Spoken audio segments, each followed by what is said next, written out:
Do the mahi, get the treats. Guys, I'm going to close out this preview, prediction, and now review series with this episode number 5, with our reaction, our review on the Rugby World Cup final. Kia ora everyone, my name is Zach. I love rugby. Welcome back to Hakatime Rugby. First things first, congratulations to the Springboks. Congratulations to the South African rugby fans. Emphatic victory, thoroughly deserved Rugby World Cup champions for the next 4 years. And we know how much it means to this country.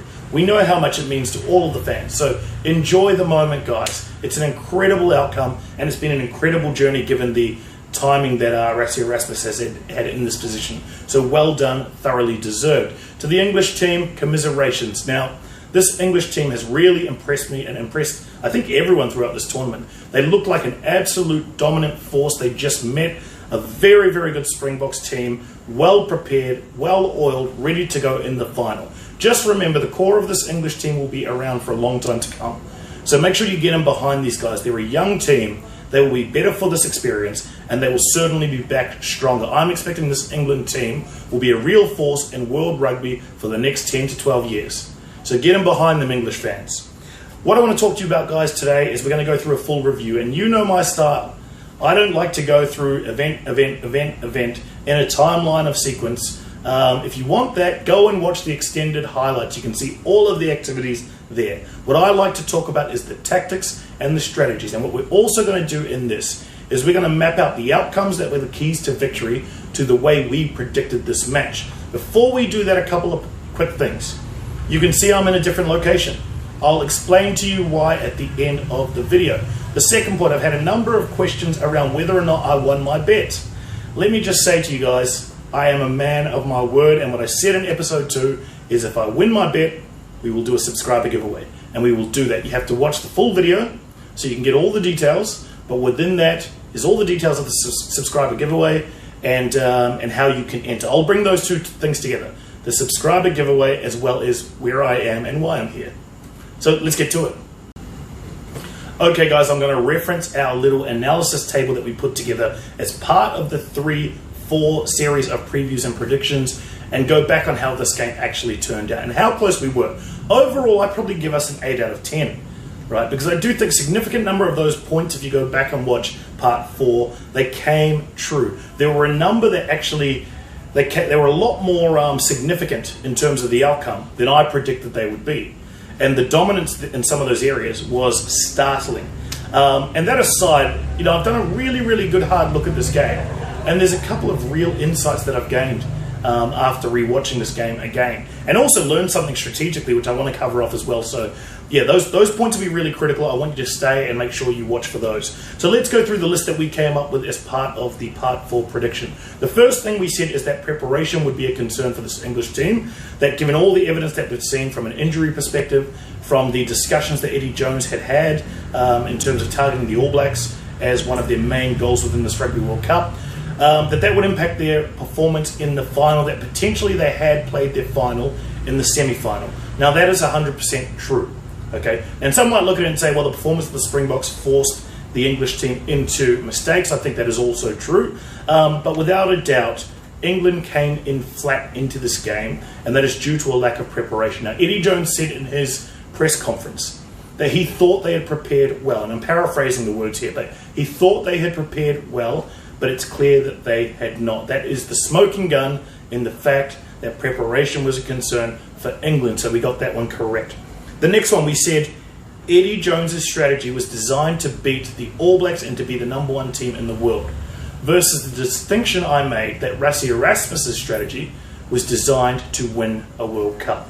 And I think that is 100% true. There's some other little nuggets of information that have come to light which support that. Now, Rassie Erasmus spoke about the 6-2 split in his post-match press conference. And what he said was that approach was designed, one, to support the strategy that they have implemented, which is very much forward dominant, very much platform driven in terms of dominating the platform and the go forward.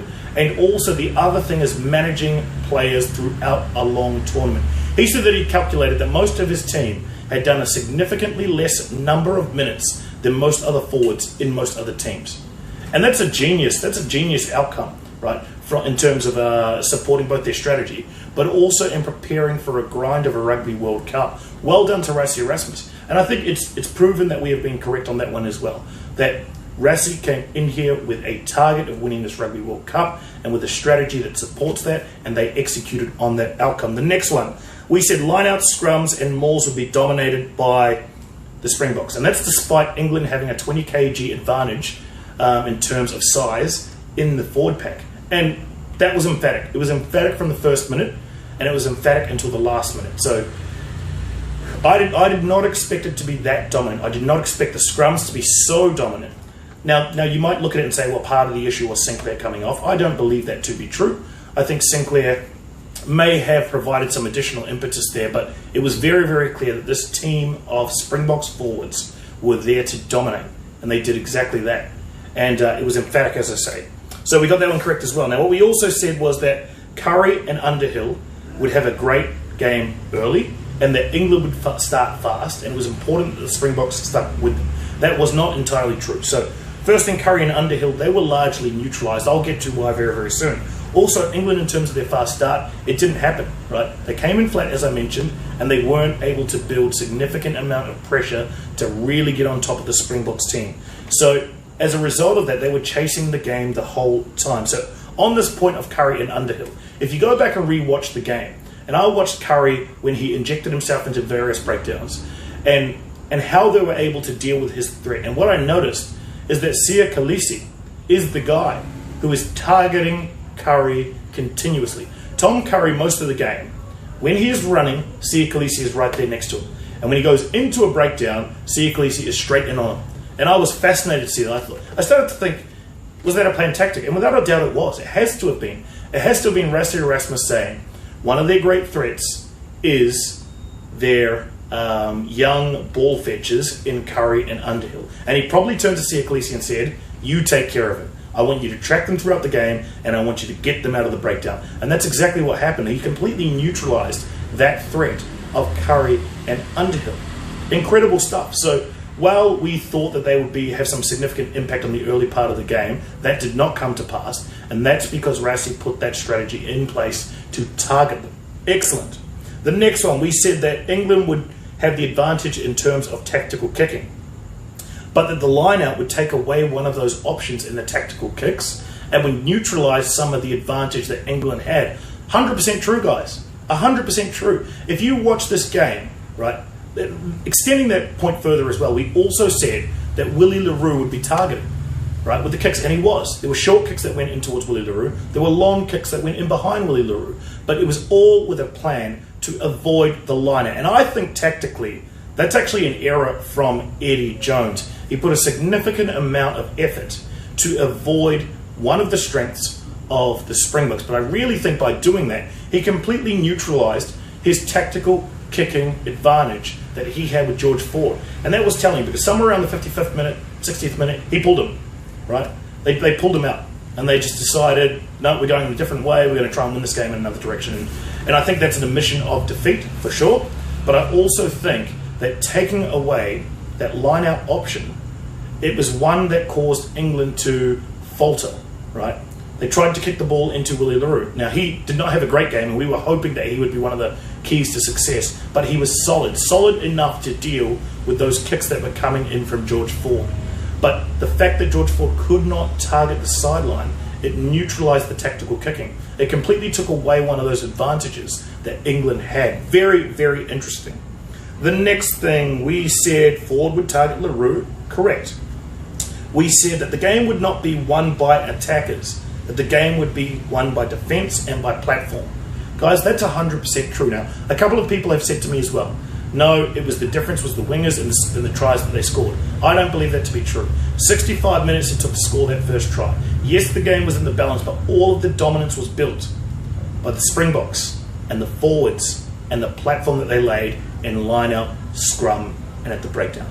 It's as simple as that, guys. The old adage in rugby is the team that goes forward, and it's the team that goes forward in collisions, it's the team that goes forward and builds a solid platform. They win the game. And this is the same is true. And it was that great work done by the forwards that allowed the opportunities for those backs to score those tries. At that stage in the game, guys, England are throwing the last of the dice, right? They're trying to win the game. They're looking for an outcome that can get them back into this game. So of course they're going to push a pass. Of course they're going to rush up on a defense. Of course they're going to leave gaps in the defense. And that's the key, right? That is where forward dominance can lead to opportunities in other areas. So make no mistake, this was not a game that was dominated by attackers. And certainly those tries, while they put England away, they weren't the reason that South Africa were in that position. It was all built on the platform of the forwards. Very, very important point, guys. The next thing, I just want to cover off a couple of other things. I actually learned something along the way in terms of, after doing further analysis on this game. Post-match interview. So Rassie says the 6-2 split, and he spoke about how that 6-2 split was designed for player management. He spoke about how that they could endure that grind, and I hadn't really thought about that at first. I thought, wow, that's a really, really smart approach. Players in a final are fresher. Simple fact, they've played less minutes. It's so obvious when you say it like that, guys. But the other important point is that it supported the strategy that Rassie was trying to implement. Forward dominated, right? We'll put 6 forwards on the bench and we'll roll them in to continue that domination. And teams will not be able to run with it. And that was proven to be true. Very interesting fact. The other thing, another interesting point. So Rassie has been clear the whole way. We are not changing our style. This is the way we're playing. So when we did the assessment, we said that Eddie Jones now has some form of strategic advantage and that he knows what is coming and that he can actually start preparing strategies to deal with those threats, much like we did, right, when we identified the keys to victory. We went through a process of who has the advantages and therefore where are the threats coming for each team, and then what options can be implemented to reduce the impact or reduce the risk or reduce the threat, right? That's really what the whole model that we presented is designed to do. It's to assess threats, assess impact and risk, and work on strategies to mitigate. Now, Eddie Jones did exactly the same thing with the line-out, but in my opinion, he's completely overthought it, right? If you look at how they approached the line-out, there were a couple of things. Firstly, they avoided touch as much as possible. They instructed George Ford to kick in front of Willie LaRue or behind Willie LaRue. Now, they got some purchase on that from time to time. They got some territory advantage from time to time, where Willie unfortunately made some mistakes, or the kick returns weren't as good as they should have been. Yes, that was good outcomes. But they also neutralized a key part of the game, right? Which is pinning a team down and forcing them to defend with a line-out. Instead, they completely avoided it. And one thing I noticed when England did have the line-out, what did they do? They did two things to try and reduce the impact when it is their throw of the Springboks line-out and competing with it. What they did was they did shorter line-outs. So they had 4 people in the line-out, which means less people to compete against, right? So that's one way that if you are trying to secure your ball by reducing the numbers, you give yourself more of an opportunity to do so because there are less people competing. Simple. The other thing they did was little trick shots where the hooker, George, would throw it directly in to the prop, who would just spin around and catch it, right? Dan Cole's at that point in time. So to me, those are all proof that Eddie Jones devised a strategy to avoid the lineup. But what he did do unwittingly was he took away one of his big tactical advantages, which was the tactical kicking. He made George Ford redundant, in my view. And that was a huge, huge issue. Maybe he overthought it, right? What I thought was a tactical advantage, knowing someone's strategy, knowing what they're bringing, and then having adequate time to plan, actually led Eddie Jones to overthink it, over-engineer it, and actually reduce one of his tactical advantages, which is the tactical kicking and accuracy of George Ford. That's something I learned out of this game, guys, after doing another analysis on it. The only other thing I want to say on the game, guys, really, really interesting point raised by Rassie. He said that we spoke about pressure, and we spoke about what pressure is. We spoke that pressure is not a rugby game, right? Pressure is, people having to deal with hardships. Pressure is people not knowing where the next meal is coming from. Pressure is people without a job who are struggling to get by. Pressure is having a loved one who has passed away, whether it's an act of violence or an unfortunate event. That's real pressure. Rugby game is a privilege. It's a privilege. And I thought, I've heard that before, firstly. I've heard that model. It's called the red-blue model, pioneered in a book. Actually, give me 1 second. Let me show you this. Pioneered in this book. right? Pioneered in this one. Perform Under Pressure. Now, this book, really good read actually. I recommend that you go out and get it and have a read, but the whole story is about, the whole point is about how to deal with pressure in all walks of life, right? And it talks about something called a red-blue model. It's worth checking it out. But it says that in times of high stress, that people defer to their, defer to their logical brain in order to have rational outcomes. But what most people do is defer to their fight, flight, or freeze response, which is the red side of the brain. But you can condition yourself to flip that around to maintain the right approach when you're under pressure. And one of the methods is exactly what Rassi has done there. It is to change the conversation around what pressure is. It is not a burden. It is a privilege, right? So what he said is, rugby and what we are doing, it gives people hope. People who are dealing with real pressure, they look at us and they get inspired and they get hope. So actually what we are doing on the field today in the Rugby World Cup final is a privilege. It is not a burden. And when I heard him say that, well, firstly, I remember hearing that from obviously this book that I've just shown you, but also I just thought, how can you beat that?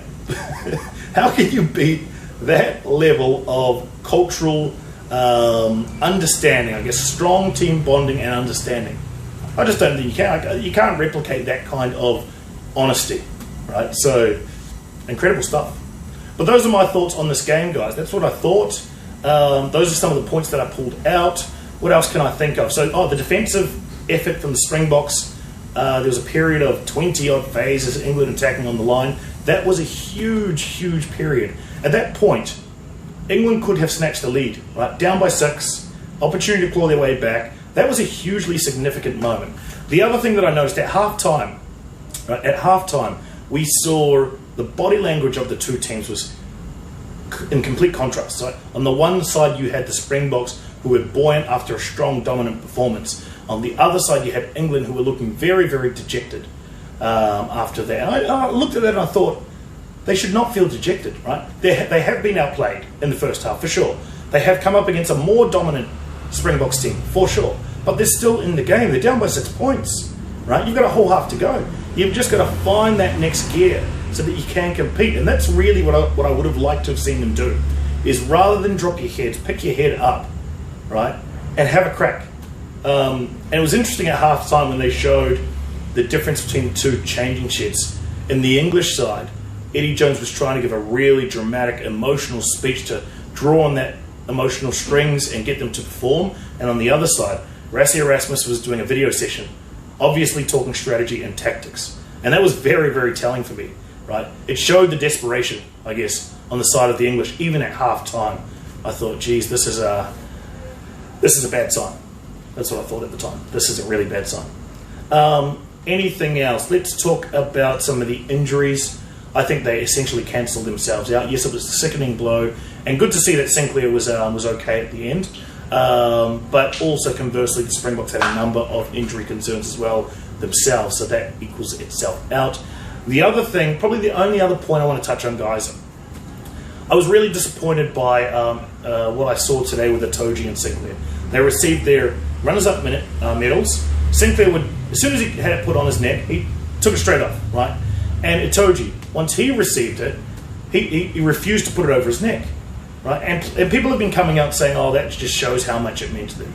No, it doesn't. It shows your character, right? And I actually think that was really, really poor from those two gentlemen. Not a fan of that at all.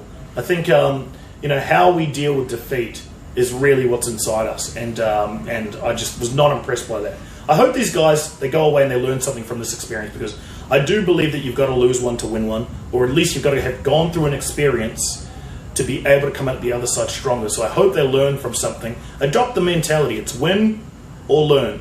If you start behaving like that, then you lose. That's my view. Okay, guys, time to wrap this all up. We've had 4 incredible episodes. Now we're wrapping up number 5, and we're concluding this series. Job done, mahi complete. Right? But before we do, let's get to the subscriber giveaway details. Now, I said that if I won my bet, that I would run a subscriber giveaway. And as I said, I have won my bet. So where are we? We decided that we would do a trip overseas somewhere. So the morning after the Rugby World Cup final, my wife and my daughter, we jumped on a plane and we came to a location somewhere in the world. I left an Easter egg in episode 4 on where we are. So go back to episode 4, find the Easter egg that I left there for you guys, and comment down below. I will select someone in the comment section who gets the location correct. All you've got to do is get the location correct and like the video and like this video. So make sure you do that. But once you do that, you are in the draw, and what I will do is I will buy someone a rugby jersey of their choice. Okay? So, very, very simple. Like this video, go back and check out episode 4, find the Easter egg that I left you, and tell me where I am in the world right now. And that's it, guys. What an incredible series. Now, the Rugby World Cup is finished, and everyone keeps asking me, what am I going to do with this channel after the Rugby World Cup? Well, later in this week, guys, I'm going to give you a full channel update. I've got big plans for this channel, and there's a number of topics that I want to cover.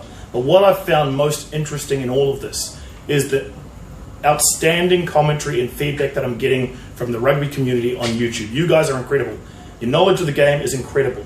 I'm just trying to give you my point of view and perspective. But what we did in this series is we jointly come up with a new analysis model that we can use. And I'm going to refine that over the course of different series and analysis that we do as this channel progresses. But we also created a feedback loop to test some of our assumptions and validate some of our assumptions or disprove them. And that kind of input from you guys has been invaluable to me for coming up with these videos. And I hope you've enjoyed them. But I want to continue on that momentum, guys. I want to build on it, and I want to tap into that knowledge that you will all bring into the table. So thank you all for your input. I hope you enjoyed the Rugby World Cup. I hope you enjoyed these videos, and come back soon because we got plenty more coming. See you guys.